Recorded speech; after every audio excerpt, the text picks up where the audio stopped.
अस्सलाम वालेकुम क्लास, कैसे हैं आप लोग? खैरियत से हैं? क्लास हमारा चैप्टर नंबर 3 स्टार्ट था फिजियोलॉजी का ब्लड। इसमें अब हमने एक टॉपिक स्टार्ट किया था ब्लड कोगुलेशन। ब्लड कोगुलेशन के बारे में हमने कल डिस्कशन की थी कि बेसिकली ये प्रोसेस क्या है, यानी कि इनसॉल्युबल फिब्रिनोजन जो होता है, सॉरी सोल्यूबल जो है वो इनसॉल्युबल में कन्वर्ट हो जाता है। पहली चीज ठीक है, जिसकी वजह से एक क्लॉट बन जाता है, जिसको हम क्या कहते हैं, इस क्लॉट को हम कोगुलेशन कहते हैं, यानी कि ब्लड में कोगुलेशन हो गई है, क्योंकि जो सॉल्युबल पार्टिकल्स थे वो अब शिफ्ट हो गए हैं इनसॉल्युबल एरिया में, यानी कि अब वो सॉल्युबल नहीं हो रहे और वो एक जगह पर जाकर प्लाज्मा का क्लॉट बना देते हैं, जिसको हम कह रहे हैं ब्लड कोएगुलेशन। अच्छा, इसके ना कुछ फैक्टर्स हमने आज देखने हैं, फैक्टर्स प्रिवेंटिंग कोएगुलेशन और फैक्टर्स इंक्रीजिंग कोएगुलेशन। ये दो फैक्टर्स हैं। तो इनमें हम देख लेते हैं जो फैक्टर प्रिवेंटिंग है ना, उसमें सबसे पहली चीज तो ये है कि जो है टेम्परेचर जो है वो हमारे पास उसमें डिक्रीज इन टेम्परेचर हो रहा है। पहली चीज आ गई है कि फैक्टर प्रिवेंटिंग कोएगुलेशन में टेम्परेचर हमारे पास डिक्रीज हो रहा है, जिसकी वजह से हमें क्या करना पड़ रहा है, वाटर को अवॉइड करना पड़ रहा है। अवॉइड वाटर कर रहे हैं और साथ क्या हो रहा है, रिमूवल ऑफ कैल्शियम आइंस।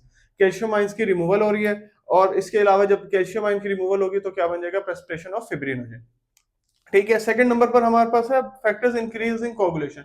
इसमें क्या फैक्टर आ रहा है, इसमें वार्मथ का फैक्टर आ रहा है। सबसे पहले तो एक वार्मथ हो रही है कंडीशन, उसके बाद इसका कांटेक्ट जो है वाटर के साथ ज्यादा हो जाए। उसमें अवॉइड वाटर कर रहा था, इसमें वाटर के साथ वो कांटेक्ट करना स्टार्ट कर देगा। सेकंड नंबर पर था उसमें रिमूवल ऑफ प्रोथ्रोम्बिन और रिमूवल ऑफ सी आयन हो रहे थे। इसमें क्या हो रहा है, एडिशन ऑफ थ्रोम्बिन आयंस की भी एडिशन हो रही है और कैल्शियम आयन की भी एडिशन हो रही है। तो इसमें ये दोनों चीजें जो है ये फर्क आ रही है, यानी कि इसके तकरीबन जो है सिर्फ 5 स्टेप्स आ रहे हैं। डिक्रीजिंग टेम्परेचर हो रहा है, कॉन्टैक्ट विद वाटर, ये किस में बात कर रहे हैं हम, कोगुलेशन में बात कर रहे हैं। अच्छा, precipitation of fibrinogen, addition of substances of biological origin. इसमें कौन कौन से बायोलॉजिकल ओरिजिन में पेप्टोन्स वगैरह है, ठीक है, प्रोटामाइंस हैं, ये सारी चीजें इसमें आ जाती हैं, या फिर कुछ अदर सब्सटेंसेस है जैसे सोडियम सिट्रेट।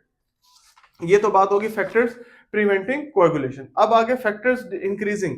इंक्रीज कौन कौन से कर रहे हैं, सबसे पहले तो वार्मथ की कंडीशन आ रही है, यानी कि पहले तो वो गर्म हो रहा है, फिर उसका वाटर के साथ कांटेक्ट अच्छा हो रहा है, और जब इंक्रीजिंग होने की वजह से, इंक्रीजिंग की मेन वजह भी यही आ रही है कि उसमें थ्रोम्बिन का साइज, थ्रोम्बिन भी एडिशन हो रही है और कैल्शियम क्लोराइड जो है वो भी एडिशन हो रहा है। इसके अलावा हमारे पास, और ये कैल्शियम क्लोराइड की जो एडिशन है ना, ये दोनों केसेस में है, इन विट्रो में भी है और इन विवो में भी है। तो क्लास ये जो था हमारे पास, जो था ब्लड कोएगुलेशन का जो टॉपिक है वो कवर्ड हो जाता है। इसमें हमने डेफिनेशन देख ली, उसके बाद फिर हमने इसकी और डिटेल में चले गए, कौन कौन से फैक्टर्स इसको डिक्रीज कर रहे थे, फिर हमने देख लिया जो प्रिवेंट कोएगुलेशन को प्रिवेंट भी कर रहे हैं या फिर इंक्रीज कर रहे हैं। नेक्स्ट हमारे पास जो टॉपिक है वो ब्लड ग्रुप का है, वो इंशाल्लाह फिर हम नेक्स्ट लेक्चर में डिस्कस करेंगे। Thank you so much class.